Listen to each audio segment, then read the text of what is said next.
അപ്പോൾ അങ്ങനെ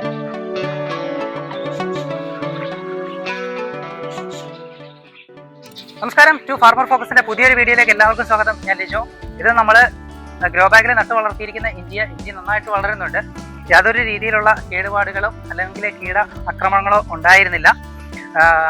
കുമിൾ രോഗങ്ങളൊന്നും കഴിഞ്ഞ വർഷം നമുക്ക് ബാധിച്ചതുപോലെ ഇപ്രാവശ്യം ബാധിച്ചിട്ടില്ലായിരുന്നു. 1-2 ഗ്രോ ബാഗിൽ മാത്രമേ കുമിൾ രോഗം വന്നിട്ടുണ്ടായിരുന്നുള്ളൂ. അപ്പോൾ അത് വരാതിരിക്കാൻ വേണ്ടിയിട്ടുള്ള പ്രതിവിധി ചെയ്തുകൊണ്ടാണ് ഇപ്രാവശ്യം നമ്മൾ കൃഷി ചെയ്തത്. അപ്പോൾ അതിൻ്റേതായ ഒരു റിസൾട്ട് ശരിക്കും പറഞ്ഞാൽ കിട്ടിയിട്ടുണ്ട്. എനിക്ക് നല്ല സന്തോഷമുണ്ട്. എന്നാലും ചെറിയ ഒരു പ്രശ്നം ഇഞ്ചിക്ക് കണ്ടതെന്ന് പറഞ്ഞാൽ ഇഞ്ചിയിലെ തണ്ടുതുരപ്പൻ വണ്ടുകളുടെ ആക്രമണം ഉണ്ടായിട്ടുണ്ട്. അങ്ങനെ എല്ലാ ഗ്രോ ബാഗിലും ഇല്ല, അവിടെ 1-2 ഗ്രോ ബാഗുകളിൽ തണ്ടുതുരപ്പൻ വണ്ടുകൾ വന്നിട്ട് ഇഞ്ചിയുടെ തണ്ട് തുരന്ന് നശിപ്പിക്കുന്നുണ്ടായിരുന്നു. അപ്പോൾ അങ്ങനെ 1-2 ചെറിയ പ്രശ്നങ്ങൾ കണ്ടു. അപ്പോൾ അതിനുള്ള പരിഹാരം കാണുന്നതാണ് ഈ ഒരു വീഡിയോ. ശരിക്കും പറഞ്ഞാൽ ഇഞ്ചി നന്നായിട്ട് വളർന്നു വരുന്നുണ്ട്.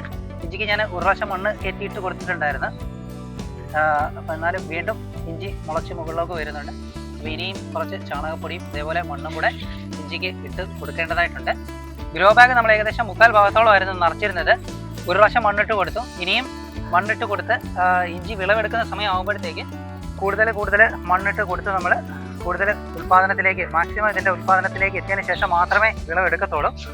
അപ്പോൾ ഇഞ്ചിയിലുണ്ടായ തണ്ടുതുരപ്പൻ പുഴുവിൻ്റെ ആക്രമണം ഞങ്ങൾ കാണിച്ചു തരാം. ശരിക്കും പറഞ്ഞാൽ തണ്ട് ഇങ്ങനെ പഴുത്ത് നിന്ന ഒരു ഗ്രോ ബാഗാണ് ഞാൻ ശരിക്കും പരിശോധിച്ചത്. ഇത് നോക്കിക്കഴിഞ്ഞാൽ തണ്ട് ഈ ഒരു ഭാഗത്തായിട്ട് തണ്ട് തുരന്ന് ഉള്ളിലേക്ക് വണ്ട് കയറിയിട്ടുണ്ട്. അപ്പോൾ ഇതിൻ്റെ അടുത്ത് നിൽക്കുന്ന ഈ ഒരു തണ്ടിലും ഈ ഒരു ഭാഗത്തായിട്ട് വണ്ട് കയറിയിട്ടുള്ളത് ഗ്രോ ബാഗിൻ്റെ ഉള്ളിലായിട്ടാണ്. അപ്പോൾ അങ്ങനെ അങ്ങനെ അതിൻ്റെ ഇല അവസ്ഥയെന്ന് പറഞ്ഞാൽ ഇല ഇങ്ങനെ പഴുത്ത് പോകുന്ന ഒരവസ്ഥയാണ്. അപ്പോൾ ഇതിൻ്റെ തണ്ട് പഴുത്ത് വാടി പോവുകയാണ് ചെയ്യുന്നത്. വാടി പോയിട്ടുണ്ട്. നല്ല ഒരു ചീഞ്ഞ മണമുണ്ട് കേട്ടോ.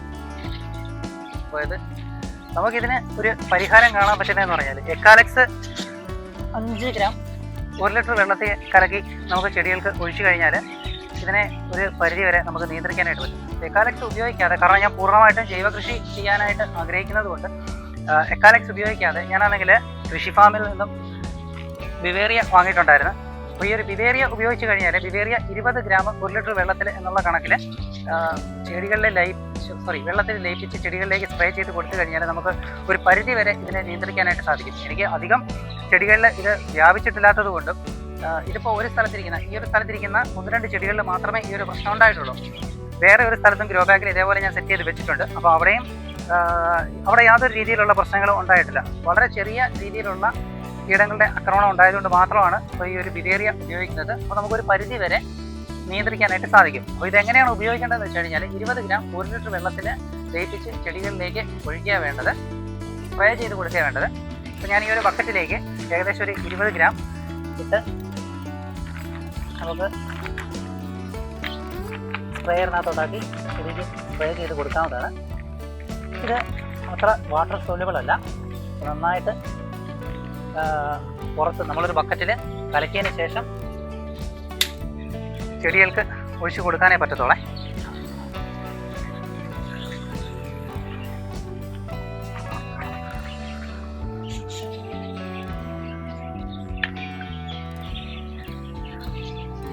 അപ്പം ചെറിയ കീടരോഗങ്ങളൊക്കെ ഉണ്ടെങ്കിൽ ഈ ഒരു ബിവേറിയ ഉപയോഗിച്ച് കഴിഞ്ഞാൽ നമുക്ക് ഒരു പരിധി വരെ നിയന്ത്രിച്ച് എടുക്കാനായിട്ട് സാധിക്കും. ഇത് നമുക്ക് ഇഞ്ചിക്ക് മാത്രമല്ല മറ്റ് എല്ലാ വിളകൾക്കും ഒരേപോലെ ഉപയോഗിക്കാനായിട്ട് പറ്റും. നമ്മുടെ പച്ചക്കറികൾക്ക് ഉണ്ടാകുന്ന കീടബാധയ്ക്കൊക്കെ നമുക്കിത് ഉപയോഗിച്ച് കഴിഞ്ഞാൽ ഒരു പരിധി വരെ നമുക്ക് നിയന്ത്രിക്കാനായിട്ട് സാധിക്കും.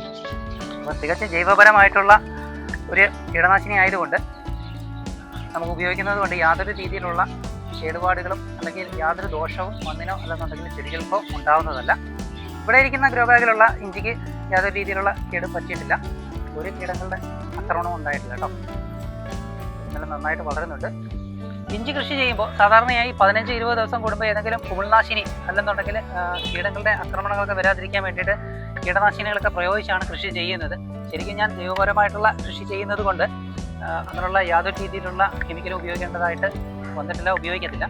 അപ്പോൾ ഈ ഒരു തണ്ടുതുരപ്പൻ വണ്ടിൻ്റെ ആക്രമണം ഉണ്ടായത് കൊണ്ട് മാത്രമാണ് അപ്പോൾ ഈ ഒരു വിവേറിയ ഉപയോഗിക്കുന്നത്. ഇത് തികച്ചും ജൈവപരമായിട്ടുള്ള ഒരു കാര്യമാണ്. അപ്പോൾ നിങ്ങളുടെ വീട്ടിൽ വളർത്തുന്ന ഇഞ്ചിയിലൊക്കെ ഏതെങ്കിലും രീതിയിലുള്ള കീടബാധയോ അല്ലെന്നുണ്ടെങ്കിൽ ഇങ്ങനെയുള്ള തണ്ടുതുറപ്പൻ പുഴുക്കളുടെയൊക്കെ ആക്രമണം ഉണ്ട് എന്നുണ്ടെങ്കിൽ നമുക്ക് ഉപയോഗിക്കാൻ പറ്റുന്ന ഒരു കാര്യമാണ് വിവേറിയ എന്ന് പറയുന്നത്.